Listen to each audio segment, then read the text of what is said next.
programs. So everything offered through UCLA Extension is either a certificate or a specialization or a course. And so it differs a great deal from the main campus in that the main campus is focused on research, graduate education, and undergraduate education, which is also clearly important for our region in terms of the diverse economy. So with that, I think I'll stop so that we can continue. Excellent. Cynthia, welcome. Hi. Good morning. My name is Cynthia Mitchell-Hurd, and I'm the president and CEO of the Los Angeles Urban League. I'm actually the first woman in over 103 years.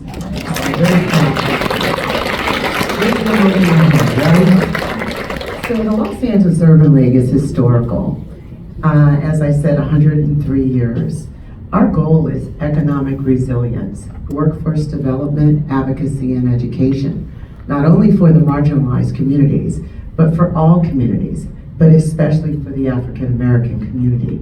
We build partnerships, both private and public, working in workforce development, advocacy, entrepreneurship, and internships. And we service all of Los Angeles County. The historical aspect of it is we used to be very mobilized in the South Los Angeles area. As we have redeveloped and re-energized and remarketed who we are, we thought it was very important because we know that marginalized communities are all over Los Angeles County. And so not just a focal point of the South Los Angeles area. So we're very proud of the partnerships that we have. We serve over 100 workforce partnerships and training. And I'll tell you a little bit more about that as we move forward. But equity and looking at diversity is one of our clear areas of expertise. Thank you, Cynthia. Right? Yeah. Thank you. Dean Bullard, thank you very much for hosting us today. This is a fabulous facility. And Steve and I admire the way you get your shoelaces to match your watch band. That's very impressive. Color coordination. We learned that at UCLA. Well done, well done. My name is Randall Martinez. I'm an executive with Cordoba Corporation. We are a privately held, family-owned civil engineering construction services company that specializes in the municipal market space. We have offices throughout California. We're based in Los Angeles. Something unique about me, I joined Cordoba Corporation in 1989, my first job out of college. And when I joined the company, I was employee number 5. And we have grown organically, the old-fashioned way, to about 600 employees now. And we've learned a few things along the way, and I look forward to sharing those ideas with you today. So much. Hello. So my name is Kim Federick, and I am the Chief Program Officer at JVS SoCal. I've been there for about 10 years, and during that time, I've had the opportunity to expand our veteran services program to include rapid rehousing, and also had the opportunity to expand our career training programs to include a new Earn and Learn program called Imaging Works that we offer in partnership with RadNet. JVS SoCal, let's see, we're just a little bit over 90 years old, and I thought we had a really long history and legacy, which we do. However, the Urban League really outdid us there. That's what I'm learning. So it makes me feel young. We're a young organization here. But anyway, we started, our history goes back to, we started with a single office serving Jewish refugees, helping them to transition to the American workplace and help them to navigate the American workplace. Today, fast forward, and we serve about 30,000 people we welcome to our different program offices. There are about 20 or so of them across LA County and even into San Bernardino, Orange County. We are serving people from all communities. So regardless of your background, race, religion, we are serving all of the populations. That includes immigrants and refugees from all over the world. That includes veterans, youth, the LGBTQ community, re-entry, and more. And so our focus is building a job-ready workforce, and we do that with doing career guidance and mentoring, our employer partners, and also our career training programs. And I'd say we've been able to grow that impact with the support of our public and private partnerships. Perfect. So now that we've set the stage in terms of who our panelists are and why their work matters to this entire economy as a whole, you see the range of folks here, right, representing the civic organizations that are so impactful to the education institutions and the talent development system to the corporation. So in your intro, you actually already took away some of the first talking points, but I actually want to emphasize a little bit and go into a bit deeper so the audience can get a better sense in terms of exactly what that pathway looks like. Because I think it'll be great for us to really get a clear understanding in terms of how do we start thinking through in order for us to build a competitive workforce of the future and make sure that this region continues to be competitive. What are some of the successes and programs which we'll get back to? We'll jump around a little bit. So Kim, why don't we go back to you first?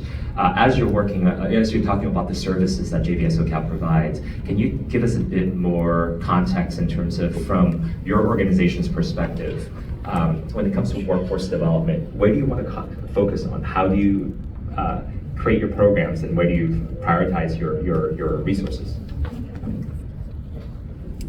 So when it comes to like workforce development, I kind of think of one of the areas that JVS focuses on is people who maybe just have a high school diploma. You know, maybe they're not interested in going to a four-year institution, or maybe they have, but life and things have come up in the way and they're starting and reimagining and re-envisioning their careers.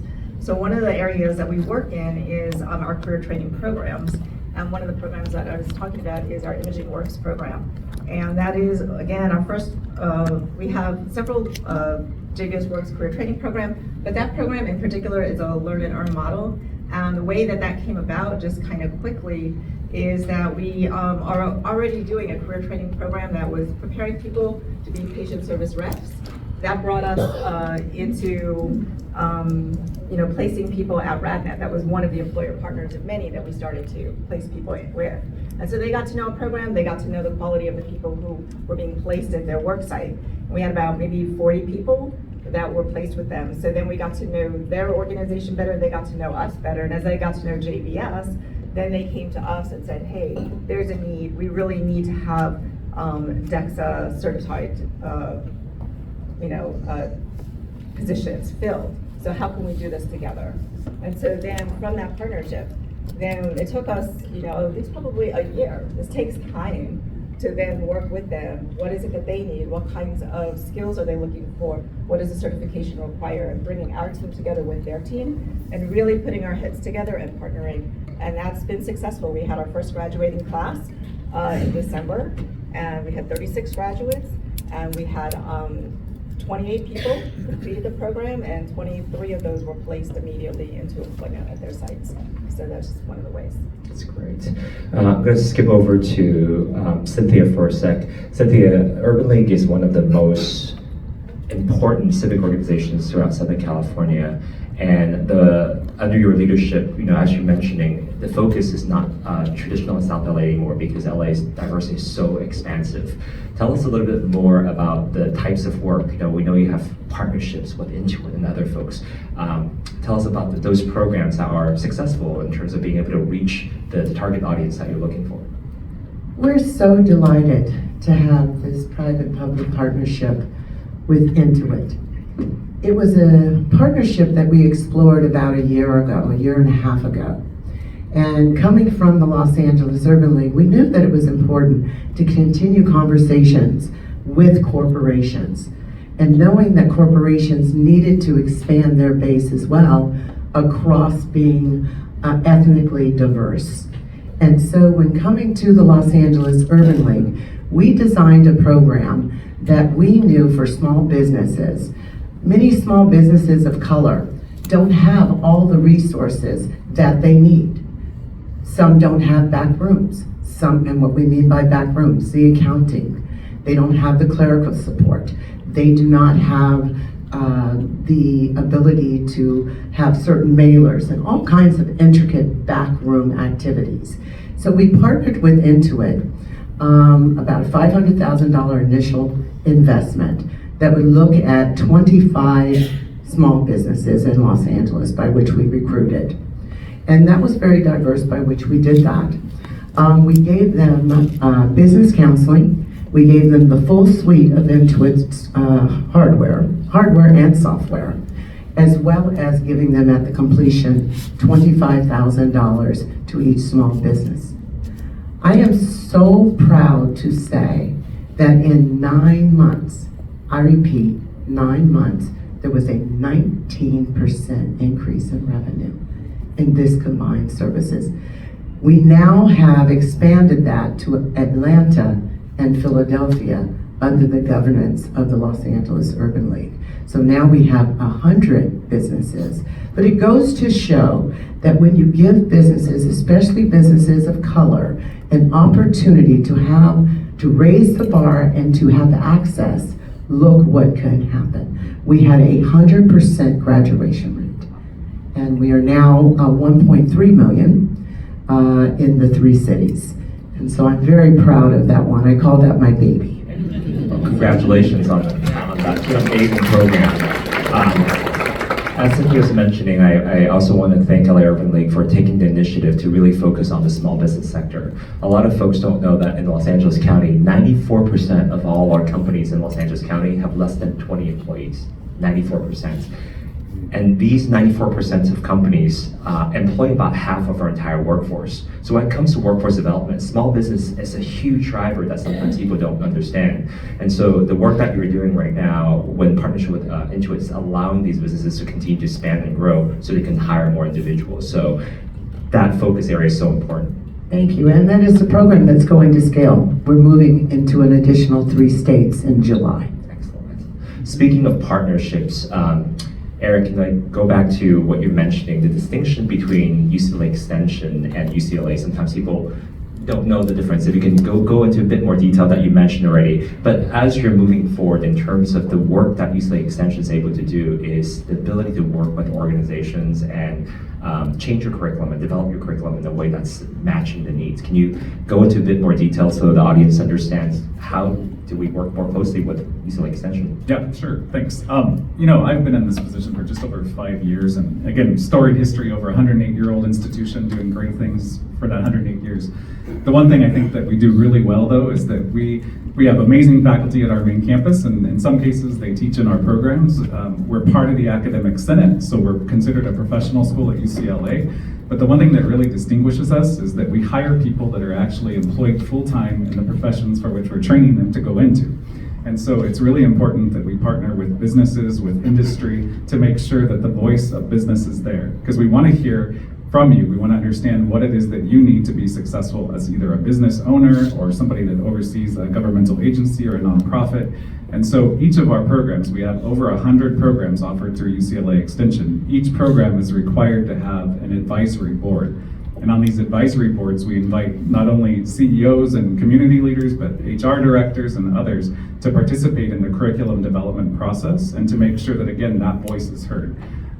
The instructors themselves, if you look at our portfolio, they're just these amazing individuals that have passion for the industries that they serve in. Most of them are not coming here because they want to become millionaires. They're not coming here because they want to earn necessarily even an extra paycheck.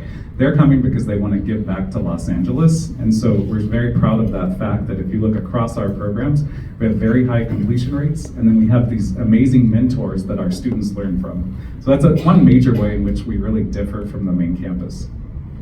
I also want to highlight the pathways and the option that UCLA Extension gives. On a very personal note, actually, for some of you who know me, I'm a social worker by training. And before I went back to UCLA to get my degree in social work, I had to make sure that this is what I want. And that's what Kevin was mentioning in terms of upskilling, right? Understanding. But you don't know what that path truly is. So I actually took a UCLA Extension course on child psychology and child welfare in order for me to really commit myself to it. And that option of actually understanding the exploration of future career options could be so important as we're moving forward, because right now the pathways are not quite clear.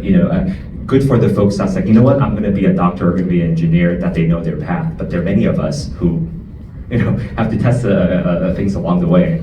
I would say you're absolutely right. And I think unlike in the past where individuals would spend 20, 30, 40 years in the same place and the same career, we don't see that today. And I think as a result, people really do look at institutions like ours or other community colleges or other institutions of higher education to help them upskill, retrain. It's so critically important. And I just think of a story of one of our recent alums. He had a really compelling story. He was a very successful attorney, a graduate from Berkeley, double grad from Berkeley, and so came to us during the pandemic he wanted to become a producer. And so he took our screenwriting and producing programs, and now he's actually pivoted his entire career, retired from being an attorney, and has actually screenplays and all sorts of things happening, Netflix shows, and it's just a way, just demonstrating that the programs that we have in a short period of time, people can come here, get retrained, and start a whole new career. And I think that's the modern way that people look at education, just-in-time education. Randall, you were mentioning your employee number 5 at Cordova, and you were able to grow all the way across. Amazing career path. And as Cordova continues to expand, can you talk a little bit from a private sector perspective in terms of the importance of workforce development, in terms of what the needs are from a private corporation so that civic serving organizations, education institutions can develop better programs to match the needs of the private sector? Sure, thank you. And thank you to BizFed for hosting this and inviting me back. I participated in a water forum a couple of years ago and appreciate the nod to get invited back to be here today. I want to point out that Cordova is a family-owned, privately held company, to your point about small business. We compete against very large conglomerate worldwide companies. Many are publicly traded companies. And the difference between a community-based, family-owned business versus a publicly traded company, among other things, is we don't have stockholders and dividend calls that we need to adhere to that drive our every decision. And that's unique to a local business. And whatever type of public policy we can do to continue to support local business, the better for everyone. One good example of this is we're active in the municipal market space in 4 different areas, all public infrastructure. Our work is fairly technical, civil engineering, architectural services. And for the longest time, we had thought that in order to compete against these big brand names, we had to recruit the brightest kids from the best institutions. And we were really hung up on Ivy League for a long time. And what we realized is that everybody in the industry was hung up on Ivy League at that time. And we had to learn the workforce better that we needed to target. And one of the areas I want to target or talk about today is we then made it a point to reach out to various universities and better understand their engineering programs, become mentors, participate, help shape curriculum, and ultimately recruit. And that was a great way for us to expand our workforce and bring in opportunities. It started with Stanford University, the Graduate School of Civil and Environmental Engineering. And we have formal relationships with UCLA Luskin School of Public Policy, USC School of Engineering, and a few others. And what we learned along the way is each engineering school has a different personality, if you will, that the type of qualified candidates that they provide are different from school to school. For example, Stanford University, maybe because it's a graduate school and the students tend to have work experience before going to graduate school, really emphasized on providing leaders and folks that were ready to step in a leadership role. But we didn't need that all the time. And what we found, what we needed was folks that understood, that were solid in things like math and understood production. And we found that at Cal State Fullerton, Cal Poly Pomona, and UC Merced in particular. And we've had great success with our outreach to universities and in particular there. And that has really worked for our benefit, and the investment of time and money we did to expand our view really paid off. This next question actually goes to all of you, and please feel free to jump in. I think all of you in some way talked about partnerships. Cynthia, particularly, you mentioned private partnership with Intuit. Can you give other examples, success stories of partnerships, and so that the audience understands, how did you come up with these partnerships? Where did they come from? So how do we replicate those processes of successful partnerships? So please feel free to jump in anyway. Oh, sure. I mean, we have lots of different partnerships, and one that comes to mind, because there's a gentleman sitting in front of me that runs the program, that's our technical management program, but we've been doing that for 70 years now. But Boeing Corporation is a great example. So Boeing and the aerospace industry, for many, many decades now, we've partnered with them, and it's a great example of where they came to us and said, we have a really particular need, and we need to train our engineers to become better managers. And so we've worked with them over the last 70 years as a strategic partner to make sure that the curriculum, again, is updated to their standard. And there's lots of other folks, Northrop Grumman and others that are based in Los Angeles. But that's just one example of many that we have here where, again, it's so important for us because the difference for us is that we don't want to assume that because we're a public research university that we know better than industry and our partners, that we still need to have that collaboration back and forth and hearing from the workforce, the employers, what they actually need. I'd like to say, it's really multi-didactic in its approach. You have to be able to look at all the industries. And so Los Angeles Urban League is very proud to say that we kind of cross-pollinate. So it goes through the full continuum. So we have partnerships with Southern Cal Gas. That partnership is in our construction. And so it works with our apprenticeships.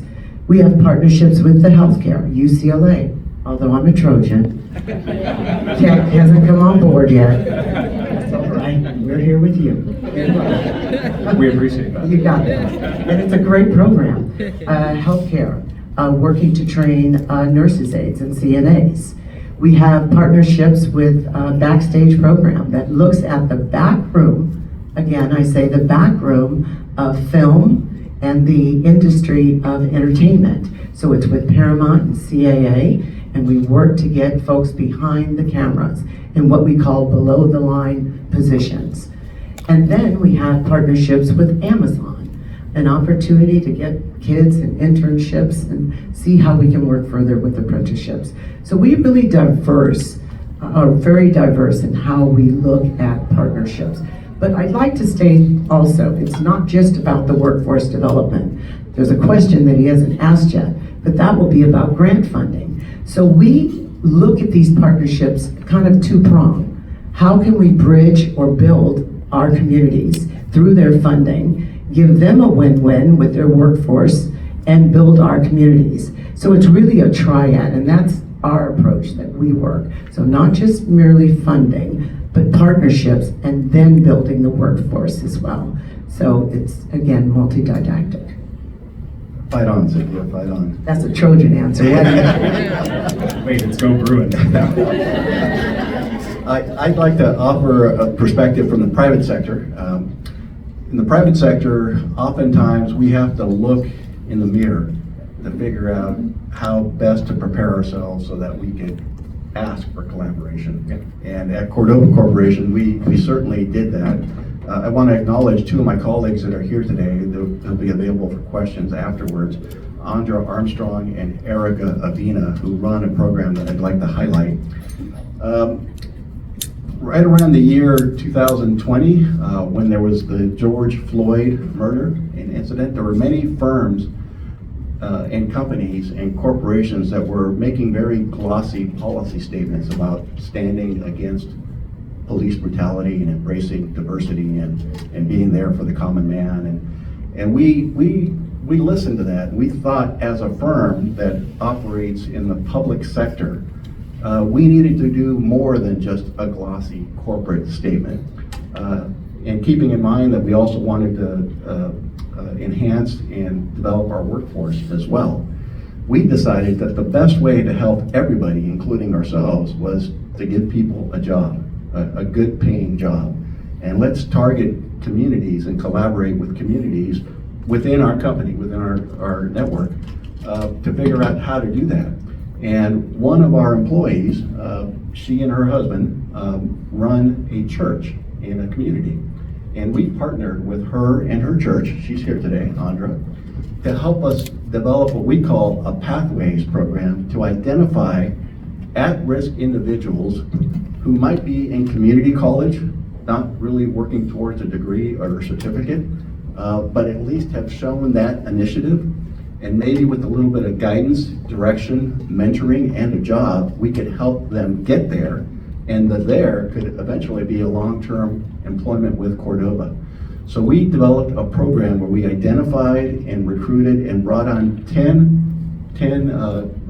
people to work in our program. And the moment that they started the program, they were hired as a Cordova employee. So they were paid a salary, and they were W-2 employees, so they were given the same benefits that I get as so that it could help them make it through the training program. It was a 12-month training program with a terrific curriculum with resources identified to help coach them through.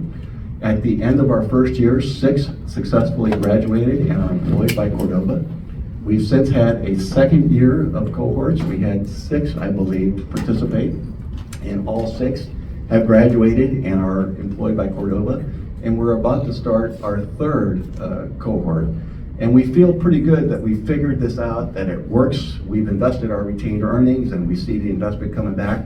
And now I think we might be at the point where we're ready to reach out to organizations, possibly like BizFed, to see if there's a way that we can scale up this organization to have a greater impact now that we know how to make it work within our firm.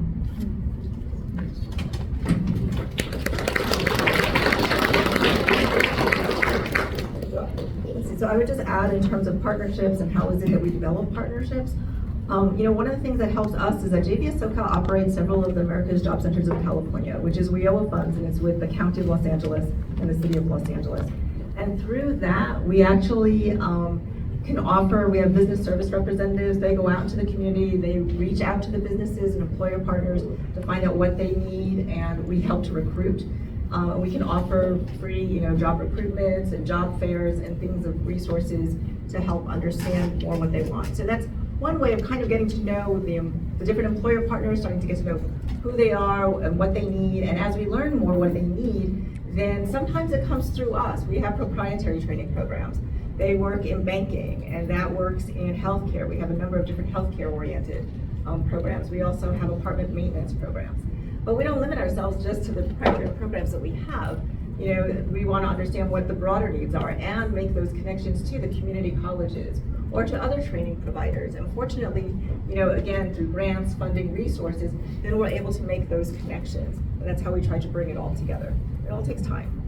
So thank you for setting up for the next question, which is a grant question. But before we go there, I'm going to talk about some of the topics and some of the points that you guys touched on, which ties back to the industry aspect, right?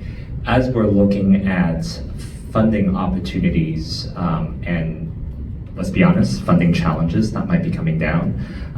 You're mentioning WIOA. So for those of you who are not familiar, Workforce Investment Opportunity Act, federal funding that goes through the state and goes through the local government and basically funnels down to a lot of the partners to do that work, but with some, let's say, uncertainty in terms of how funding will operate.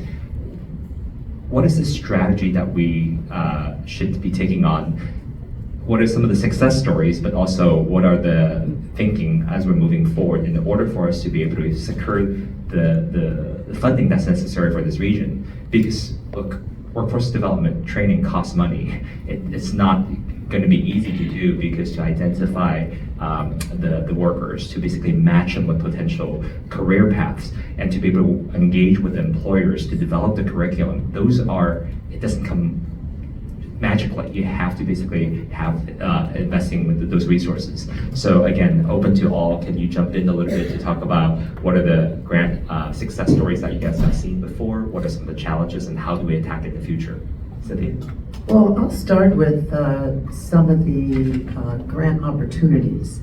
We are very fortunate, as when I first started, I've only been here as president for about a year. And when I looked and assessed the different types of funding, and just to your point, we know that funding can go away any moment. And so at that moment, I approached appropriations. And so that was one way to stabilize funding. It definitely is not the end all, but it is one way to execute very quickly certain populations within the workforce development. We were able to secure about $1 million to service a population by which I always often say is underserved and forgotten, and that's foster children, and how we will help them work themselves into the workforce development and to assist them. But then looking at other ways to diversify your funding, going into private funding, going into foundations, and really talking, when we say private-public partnerships, that's truly what it has to be. Everyone must be accountable. We know moving into this administration, we're seeing cuts every day.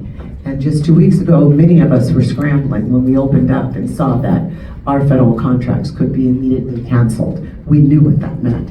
But unfortunately, I don't know if many of us were ready for the game plan, if we were all honest with each other. So this is something that we must take very seriously. We must do it collectively, and I don't think it's a placebo right now. I think it's going to look like something that we've never had to do before. So that would be my advice to this. I think I'll just add, I mean, we have examples of grants, and I think the importance of the grants is that, to your point, they really help us serve underrepresented populations.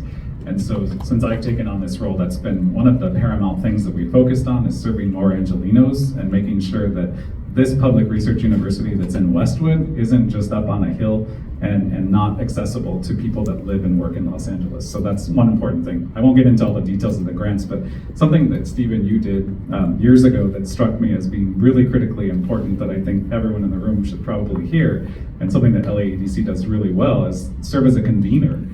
I think coming together and making sure that we're working on grant opportunities and working on advocacy and educating people in Washington, D.C., people in the state legislature, the governor. I think part of the problem with Los Angeles is that we're so large and expansive and diverse that sometimes our story gets lost. And so I really think for this audience and for everyone here, the more that we can work together, the stronger that we'll be as a community, the more that we'll actually be able to bring those grants and those funds back to Los Angeles. But I'd also like to say something on that. The word collaboration has been used for years, and we don't do that as well in Los Angeles. We tend to cross each other out because I'm not sure why. That's exactly right. I'm not sure why. But if we're going to succeed in Los Angeles as the stellar city that we are, in this paradigm shift, we must all stick together. And Stephen and I have talked before in terms of what can we do, how do we bring each other together, and not just using the word collaboration, but really being about it, and not ostracizing certain groups that may be able to accentuate, because we know what the executive order said. So everybody is going to have to redevise even how we market our programs, how we talk about them, and who you actually have at the table. And lastly, it's not about just having somebody at the table because of what their origin may be or what their culture may be, but really what services can be developed and how we can all win at this game, not just monetarily. I would offer to that last point, in the case of Cordova, this has all been self-funded, and third year going on the fourth year, it's several hundreds of thousands of dollars that we've invested in this. And we found that by creating 15, going on 20 employees, those are employees that we did not have to pay headhunter fees for.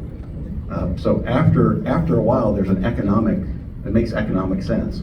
And the better we can capture that so that private business can come to the table. At the end of the day, these employees are going to be hired by private business. They will benefit from that. So the more we could think through how to reimagine the program, the better, especially based on facts.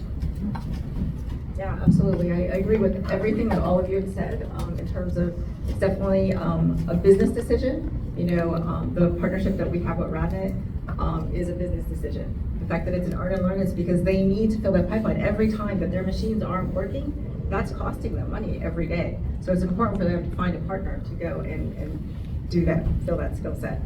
In terms of like funding model, I agree with what everyone said. For us, I would say, you know, government funding tends to be sort of a little bit of a foundational thing. You know that you're going to get 2 to 3 year grants out of that. They tend to be a little longer term. So it's worth trying to get into that space, kind of starting at the county, kind of going from the city, and then, you know, it's tougher getting into the federal government, which right now maybe isn't even all that great, given what we're dealing with. But I would say then the other place, there's like 2 other areas I really think about. Our employer partners, Usually, they actually help pay into the program. So the different industries that we're targeting, those employer partners are part of our roundtable. They also pay into the program. And then our private funders, like you were saying, foundations and things of that nature. When we're starting new programs, innovation, that's it. I mean, we've been very fortunate and lucky, you know, $500,000 grants, $1 million grants to start new programs. It takes that much to get things going, so. A lot of great thoughts there. I want to summarize a little bit so that we can take away some action, right? What I'm hearing is that, one, we have to really look at different sources of funding. We can't just rely on one single source to diversify your funding. But in order for you to diversify funding, whether it's with private partners, whether it's with governmental partners or philanthropy, you really need to establish those relationships. And in terms of establishing those relationships, another thing that Cynthia, I want to go back to in terms of that collaborative aspect is that we need to come together. And Eric, you're absolutely right. Sometimes when we are competing for grants, we cancel each other out. You have, you know, Pomona applying for a grant against Pacoima, against Pasadena, against, where are the other piece? Give me the Palisades and then the Palos Verdes, right? And eventually people around outside of this region, they don't know the difference. It's LA. So how do we come together to do that? That collaborative effort is going to take time. This actually sets up for the next kind of conversation. I was expecting Blake to come get me, but actually I had the big boss come get me. So Kevin told me it's time to go. So with that said, I do want to say that a lot of things that you guys mentioned actually ties in with something that Kevin was mentioning earlier, which is the California Jobs First process that the governor's office, and later on you'll hear from Derek as well, in terms of that investment from the state of California, allowing a lot of the folks here I see are from the CJF process. So thank you all for your leadership there. I see Hapen, I see Stella, I see Sharon, and especially Maria, who is a partner, California Community Foundation and LADC, been working together to really support this coalition that's now 700-800 partners combined together. This is the first time in a long time that Los Angeles has the ability, through investment from the governor's office in the state, to allow us to start working through these very vast geographic region and diverse representation, right? We have 140 nationalities represented here. We speak 224 languages. We have 80 different cities, over 100 incorporated regions. So a lot of folks outside, it's like, why can't you guys be like more like Missoula and come up with one single grant? We have 10 million people. It's not going to be the same. So it's going to take some 9.5 in the future. Let's hope we can correct that. So with that said, we really need to work collaboratively together so that we can join forces, so that we can compete for funding, not only just tapping into the local resources, but state and nationally, because we've seen with the wildfires, the attention that we're able to draw from national and international approach. The question is basically, how do we take this opportunity to work together? So with that, for those of you who have joined my panels before, the hard-hitting question is going to come now. I'm going to save you for last, Eric, for this, because it's a hard-hitting question. What do you love about UCLA the most? For those Trojan fans as well, I'm not gonna. What do you like? Let's spread it out, not just UCLA. We'll take out the UC part. As we're moving forward in terms of folks looking at wildfire and looking at recovery, a lot of folks are actually confused because they get the advertising. They're like, oh my God, LA's on fire. We can't come here because all of LA has burned. So we need to start telling the story that LA is open for business, that this diverse community that's coming together is so powerful that you guys need to continue to work with us. So if you're telling our international audience or national audience why they should bet on LA, what are the things that you would like to say to our audience? I would say that we've got the best beaches, we've got the best weather, and amazing international food. You gotta get here. I would say we have Olympics and Paralympics and Super Bowls and All-Star games all coming here in the next few years, and we have to get it together, and we will. I would say that we're resilient, we're strong, we will rebuild better than ever, and we will restore, and that's Los Angeles, and we are the baddest in the country. I kind of want to go back to the UCLA question. No, but in seriousness, for LA, I think we have some of the most amazing museums and entertainment venues in the world. I think that we're the innovation capital of the world, in my view, and we have so much amazing things going on. For UCLA, though, it's our amazing alumni. I mean, look at them and all the stuff they're doing, like Steven. So anyway, no, seriously, it's LA is such an amazing place, and even though this is not my home through birth, I'm not a native Angelino, it's a place that I always tell everyone there's no other place like it on earth, and I've traveled to more than 50 countries in my career and life, and I just think it's such an amazing place, a special place, and it represents all of the greatness of the United States. So come, join us. Thank you. I hope the audience have learned what we're working on with in terms of workforce development and what we need to do in the future. Really need to unite together. So thank you. Please help me thank the panel. President Assembly, thank you for having us. 11:15, I count us out. Thank you. Now that was just awesome, folks. Thank you all, because we covered a lot of the key areas that we're going to be focusing on. Our work with California Jobs First has been exhausting. And, we talked about aerospace, transportation/goods movement, healthcare, life science, motion picture, construction, the need for collaboration. You hear that, Derek? Collaboration. And the funding programs. So great panel, folks. I really appreciate you. And also, did I say motion picture? Motion pictures. So next, I want to bring up our founding CEO of BizFed and BizFed Institute, Tracy Hernandez, who hired me about 8 years ago, and then gave me the nod for this position about 5.5 years ago. I want to thank you for allowing me and you and I to join hands in showing people that doing good is good business and it's profitable. All right, Tracy, it's all yours. We share everything in life. We're like, joined at the hip, brother and sister here. It was the best decision I made. Was it 8 years ago already? 8 years. Seems like a second ago. We've gotten a lot done in this period of time. So it's good to see everyone. Welcome to our second annual Workforce Readiness, Preparedness, Tackling, Development, and make our communities better. I get the exciting privilege to, first off, thank our world-class moderator, Stephen Chung. Where's Stephen? I mean, world-class. You're the best. And then, of course, we had our Oscar-winning panelists. We don't just recruit, the bottom. We go right for the top. So Eric, Cynthia, Randall, Kim, you guys really dynamite. You rolled in prepared and gave us something really to chew on that we can take away. Thank you so much. So Kevin gives me the good jobs, which I appreciate. So like Randall said, he got asked, spoke at one panel, and then he passed the test. There's a grading system. Do we invite you back or not? Did you get an A, B, C, or D? So he got the A check marks, got invited back to the second panel. My goal is to be invited to every panel and get a role. But with Kevin, it's not a given. I got to earn it every time. So I get to introduce our keynote speaker today. And you guys showed up today, I'm sure, to hear him. Our speaker is Derek Kirk. And Derek Kirk is a very brave soul. I'm going to give him that. He serves as the senior advisor on economic policy at the Governor's Office of Business and Economic Development.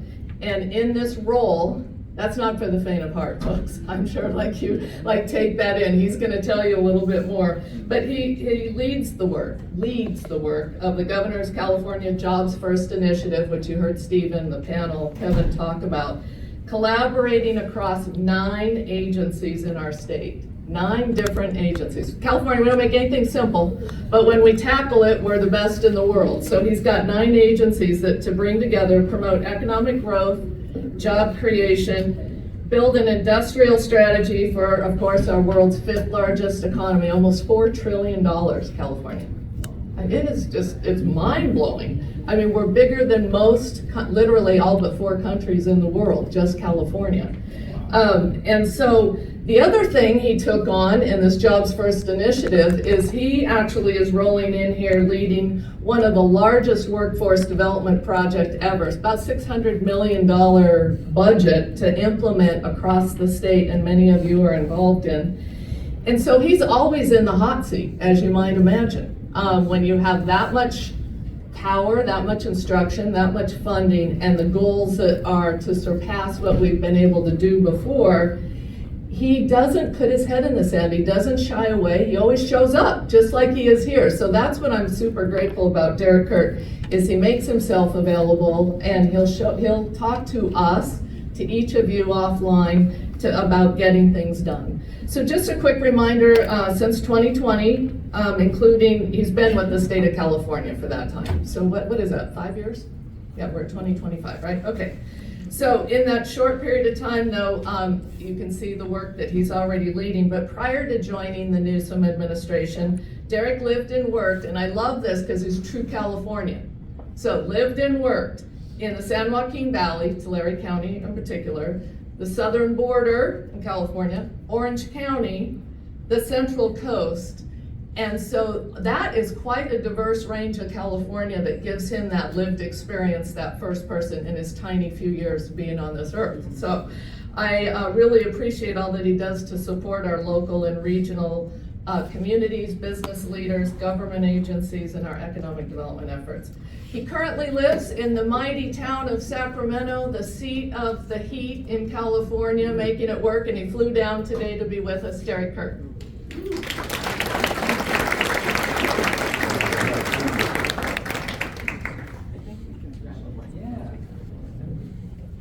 I'm a walker and a talker, and so I'm gonna put my timer on so no one comes over and tells me that I've overstayed my welcome, and forgive the camera operator in the back for my anxious pacing across the floor today.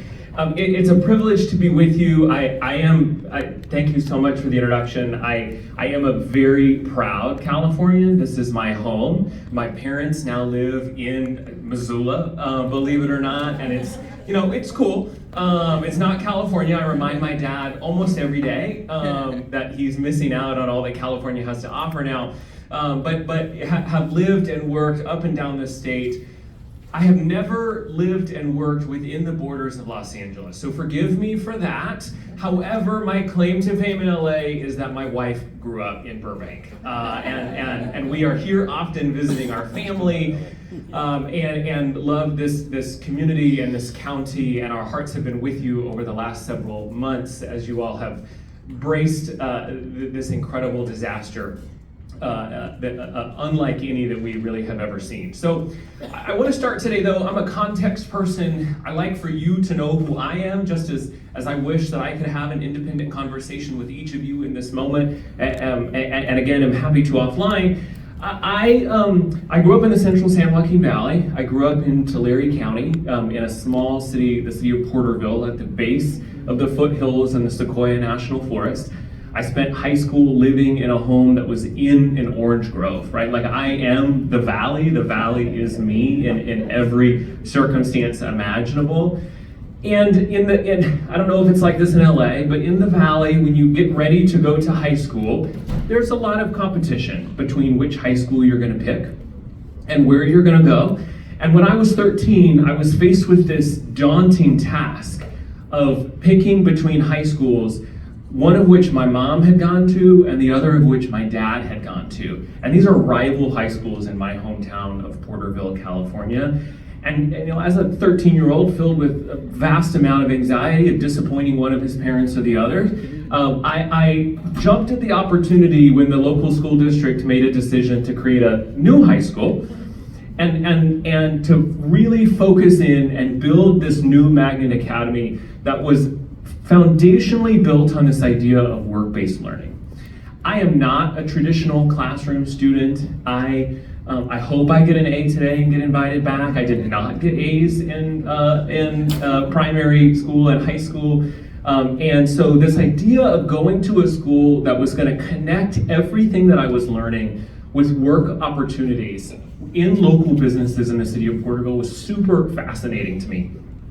one of the things that they required before you were allowed to graduate was that you had to do an internship in a local company. It was you do an internship and graduate, or you don't do an internship and you don't graduate, right? It was a mandate in this space.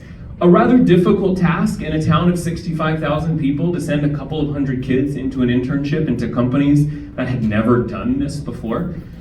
So my internship was working with the local Chamber of Commerce, and I was tasked with actually going and knocking on other companies' doors and asking them to bring my peers into their businesses.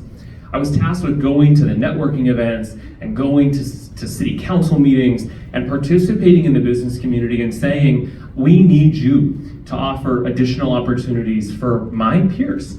Because just as you all in the business community need workers and want workers to fill these jobs, we need to build this partnership. We need to build this connection like we haven't had before. That internship was supposed to be 120 hours. 4 years later, I finally left the chamber doing this work. I was so committed to it and remain committed to it. And that experience really has informed the work that I do in my professional career, and quite frankly is the reason with which I was so excited to join the Newsom administration in 2020, because the governor is just as committed to this idea of bridging the gaps and facilitating community and connecting businesses and workers and government and communities in new ways. So that's a little bit about me. I also have a 2-year-old, and so the idea of prepping him for what he wants to be one day, I probably am that dad that asks too much my 2-year-old what he wants to be, and I'm like, wait, today he's cooking, maybe he's gonna be a chef, and now he's really likes rocks, maybe he'll be a geologist, who knows where we will go, but super focused on this space and really appreciate your commitment to this conversation and to engaging in this work with us. So in 2021, the governor signed a piece of legislation that established a $600 million fund known at the time as the Community Economic Resilience Fund. He later asked us to rename the program because who the heck knows what SURF means, and how do we think about connecting it into communities in a different way. And through this process, we created this work known as California Jobs First. And for us, the North Star of this, and we'll talk a little bit more about this, this effort is about supporting the creation of, attraction of, and access to good paying jobs for everyday Californians. We have a responsibility to do that. So we established this $600 million fund, which has been the most exhausting and hardest thing that many of you have been a part of, and that's just the reality of doing collaboration and trying to do things differently. At that same time, not as well known, but equally as important, the governor also, in partnership with the legislature, invested a few $100 million into what was known as the K-16 Education Collaborative Program, a program that required regions, the same regions, through our Jobs First work, to come together at the K-16 level and start to think about the ways in which we design curriculum against the skills needs of employers. And how do we do this in a new way? How do we connect folks in new ways? And how do we bridge the gaps? It's sometimes a little bit embarrassing to say that the state of California has never really paid attention to these elements before, right? Like I like to tell people or remind folks that then in 1980, then President Reagan said the 9 worst words in the English language are, "I'm from the government and I'm here to help." And I never imagined myself as a government employee, but literally I have no other words but then to say, like, I'm from the government, what can I do for you? How can we break the systems? How can we partner together? How can we build opportunities to create, attract, and support access to good paying jobs for everyday Californians as best as we can? And so through this work, we are trying at the state level to build these new systems and connect the dots in new ways, not to come back at you and say, this is how to do it, but to learn from you, right? The work that you all are doing here today is so critical to the work that we will do at the state level, that your regional colleagues within Los Angeles County, outside of Los Angeles County, in Shasta County, everywhere in California, will do. We need to learn from each other. We need to bridge the gaps, we need to identify the opportunities, and we need to think creatively about the solutions to again, that primary North Star of job creation and job access, and the ability for people to connect, to support their families, to thrive, to build wealth, and to have real opportunity in the community with which they want. This work is hard. Whether or not you've participated in the California Jobs First process or you are doing this incredible work, as we learned about on the previous panel, this work is daunting and it is hard, and there are days with which we want to say, no more. For those employer partners in the room, you in particular, I think have an incredibly hard task of trying to figure out how to actively participate in these conversations and also run a company. And I appreciate you. I appreciate your commitment to this conversation, your commitment to this work, and we want to work collaboratively together with you to figure that out. And so as we imagine what some of the next steps are in the 23 months left that we have in the Newsom administration, my goal is to institutionalize and formalize as much of these partnerships as we possibly can, so that when the next governor comes in, whomever she or he is, they say, this is just the way we do economic business and workforce development in the state of California. We do it in partnership with community. We do it in partnership with employers. We do it in partnership with workers. We do it in partnership with intermediaries.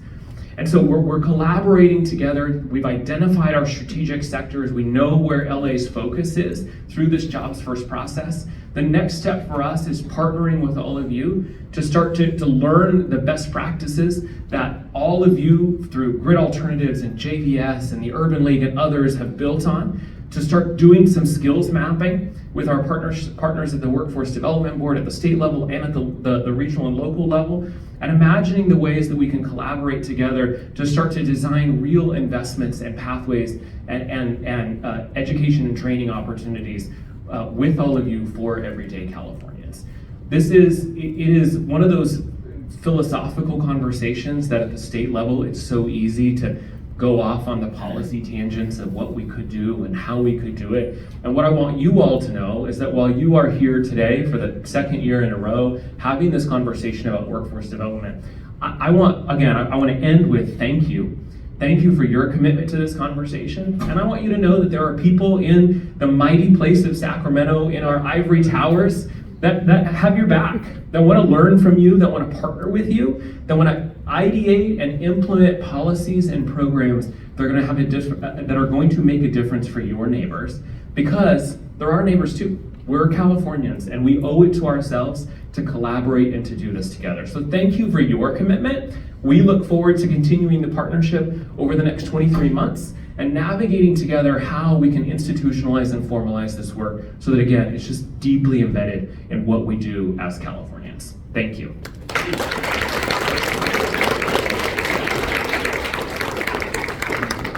That was awesome. Tracy will tell you I'm intentional and I'm strategic.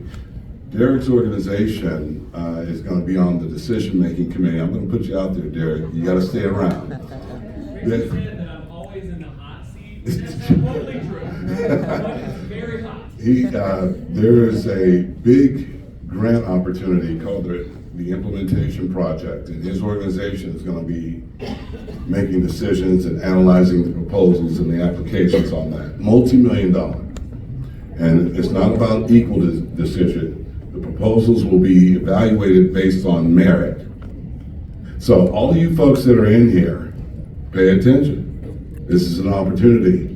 We talked about funding. It was right in front of you.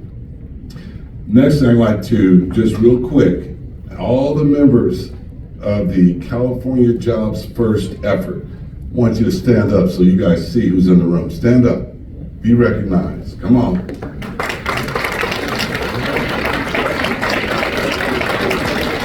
These folks have been in it. They've been in it with me we've been in it for 3 years. 3 years. And we're now getting to action.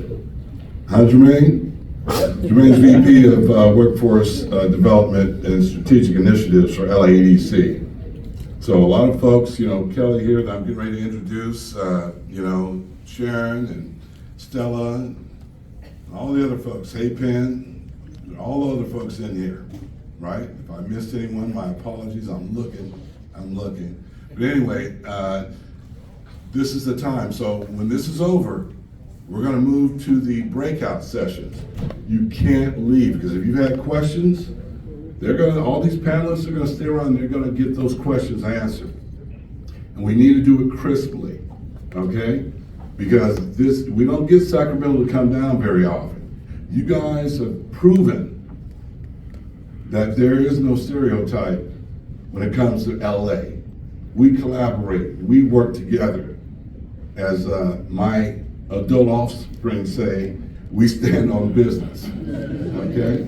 All right, so thank you again, Derek, for joining us today and sharing all the great work at GoBiz. Next, I'd like to introduce our featured speaker of the day, Kelly Lobianco. Kelly and I served as steering committee members. I was the inaugural chair of the steering committee. And she's the first director of LA County Department of Economic Opportunity. That's a tough job. And she's already done some great things and doing great things and will do great things. She has, in the past, she has done a lot of work around economic development, and the Central Economic and Workforce Development Agency of LA County, which she is the director, they are all over the place in terms of showing up and making a difference, and here she is here front and center. You know, people could be doing other things. She's here to talk to you. And, you know, at the end of the day, her department seeks to unlock the vast potential of our local workers and small businesses. She wants to drive new, competitive investment that creates quality jobs, not just jobs. And a lot of these thriving careers are going to evolve into business owners. Keep that in mind.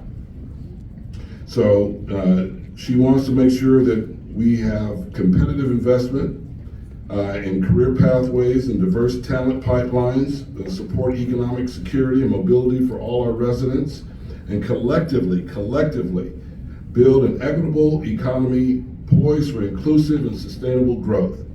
Kelly was appointed director in July of 2022, and she has joined the county in 2021 to support the department's establishment. So please give a rounding applause to Kelly Lobianco.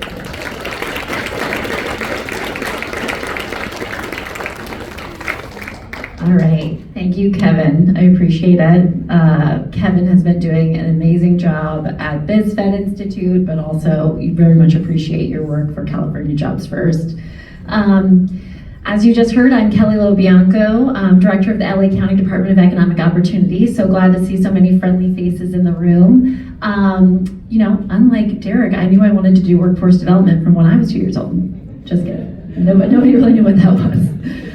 But I always did know I wanted to work for my community, and I knew I wanted to work in the public sector actually from pretty young. I was a failed candidate for many student government elections, but got very much into what it means to actually serve our communities. And so, you know, as Kevin said, I've worked in different capacities in government at the local, state, and federal level, and couldn't be more overjoyed to be the first director of the LA County Department of Economic Opportunity, which launched just about 2.5 years ago.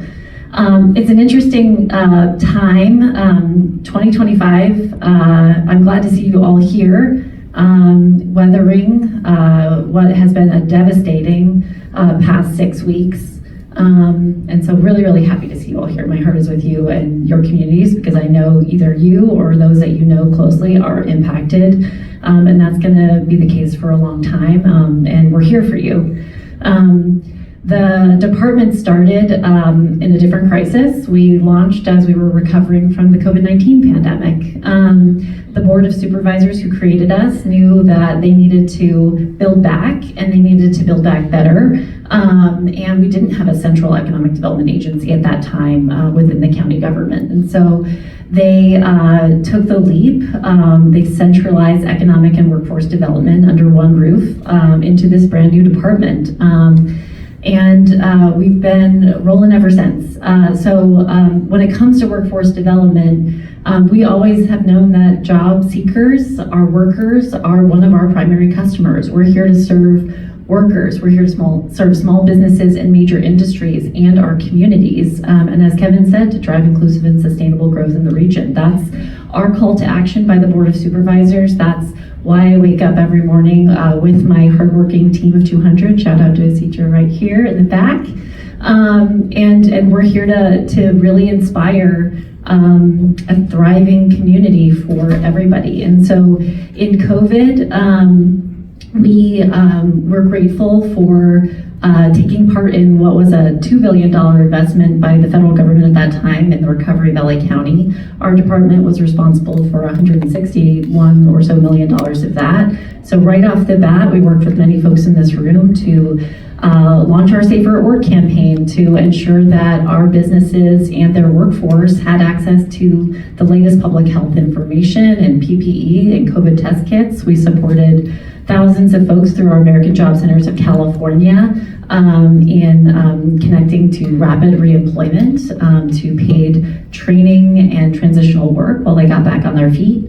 We launched high road training partnerships, which are industry-informed and worker-informed training programs, whether it's in the creative economy or aerospace and healthcare, to ensure that we are building a pipeline of qualified talent for our major industries here in the region so that they can continue reinvesting. We also are, as Kevin mentioned, supporting our small business community, our entrepreneurs and our small businesses. We're still launching entrepreneurship academies with many folks in this room too, driving training and technical assistance and getting capital out there. We just launched a $10 million commercial acquisition fund that supported nonprofits in purchasing vacant property here in LA County. That's going to go to community serving business, ensuring that we have anti-displacement as development happens and that our local small businesses have a place to continue to serve. So there's been a lot of activity with COVID-19 and that sort of kicked us off, and seeing how we can leverage these federal dollars to drive the mission and vision of the department. We also went through a process that's we're still going through actually, which is to modernize our public workforce system. Our department runs the LA County Workforce Development Board and 18 America's Job Centers of California. And we support hundreds of thousands of workers throughout the region, thousands of businesses as well, as they look for hiring and training support to meet their workforce needs. And we've got a different way of doing business on our mind, whether it's making sure that we're creating local measures of success, that we are incentivizing quality jobs, that we're focused on our priority populations and our high growth sectors. We know that we need to do things a little bit differently to make sure that we meet the needs of 2025. All right, got my 2-minute warning. All right, but we'll talk about the last 6 weeks too. We know that right now we are in sort of fire and windstorm response, and we have a long recovery ahead. And in that recovery, we know that we're going to need to support a qualified workforce and to support our dislocated workers. We know that we have tens of thousands of displaced families right now. A couple of things that I just want folks to know about our department is, one, you can come to us for information. We've got teams at the disaster recovery centers every single day and have been since January, helping workers and businesses figure out their next steps, whether it's the structural loss they faced or revenue loss. We also know that displaced businesses may need to find new spaces to do their business. So we launched a free platform called Business to Business Space Share, B2B Space Share.lacounty.gov. We'll share it out later. But essentially it's a Craigslist. So if you've got space to donate, you can include it on this site. And if you are a displaced business or nonprofit, you can search listings, and we serve as a matchmaker in the short term. And we also know capital is important right now. So we have launched the LA Region Small Business and Worker Relief Funds. Those are with applications open now. If you go to laregionfund.lacounty, We'll share again all this information out, but workers who have been impacted, either their employment or income, may be eligible for $2,000 grants, cash grants right now. Small businesses and nonprofits that have faced loss in the fire zones and in the evac order and warning zones may be eligible for a $2,000 to a $25,000 cash grant. We're also supporting folks in getting their SBA disaster loans, connecting to unemployment insurance and disaster unemployment insurance, and their FEMA disaster assistance, all with due dates coming up March 10th. But folks don't have to do it alone. They can do it with our public workforce system and our LA City and LA County business source, work source centers, America's Job Centers, and our Office of Small Business. So we encourage folks to stay tuned. And so in addition to that, I hope you stay in touch with the Department of Economic Opportunity, because we're here to think not only about our response and recovery because of disasters, but we have a lot of other investments coming to the region, whether it's LA 28, whether it's the infrastructure dollars coming in, and we want to make sure that we are inspiring that inclusive and sustainable growth in the region, and that we're here to meet all of your needs. So thank you so much.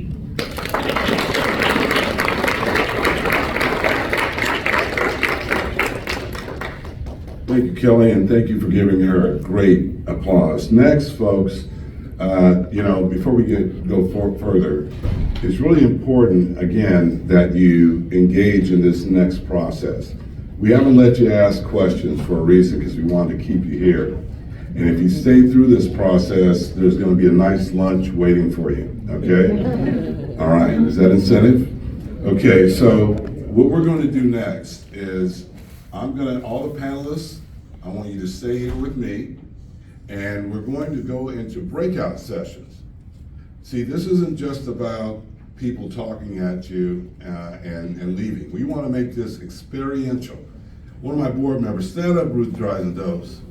This is her idea. And she's the president and CEO of DDCC Communications, someone you might want to do business with. But I want to point out that we're going to have a business breakout session. Maria, stand up. All right. And Blaine is going to direct Maria. Community-based, Luis Portillo, stand up. Dr. Jennifer Zolette, the president of AV College, out where I live. By the way, she is the aerospace manufacturing educational queen of the AV. And you definitely want to talk to her, because she's going to talk about education. Also, workforce development, Shamika Dixon. Shamika. Financial, we're going to have Quentin Strode of VSEDC. He's the CEO and president. Quentin, stand up so people can see you. Yay. He's going to lead that breakout session. Expert in private funding, public funding. You gotta get in there. There's money out there. All right. And Maria Garcia, California Community Foundation. To be clear, when I say you gotta stay, we just qualified for a $100,000 grant due to Maria. Okay. You folks need to stick around and go to these breakout sessions. There's opportunity. Okay. So we're going to go ahead and break now, and then when you come back, we're going to have one of our favorite managers at BizFed Institute and BizFed.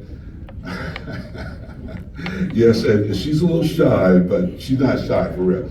Alicia Rivers, stand up. When we come back, right before lunch, she's going to give you a quick presentation on our Advocacy Academy.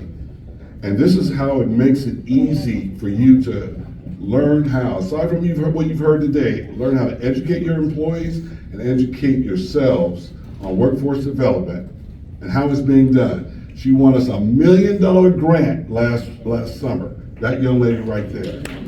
Okay? Do I have your attention? Do I have your attention? Yes. All right. So let's get to these breakout sessions. The facilitators are going to take notes. They're going to bring those notes back. We're going to include them in our key takeaways. And then when we have our next forum in October, We're gonna measure our success qualitatively and quantitatively. We're gonna get people hired, okay? All right, so let's go ahead and break up. Let's be crisp. Let's move And to if you don't go to your breakout session, you won't get lunch. We're all students. Right now, this is student time. Go see your teachers. Get ready to eat after lunch.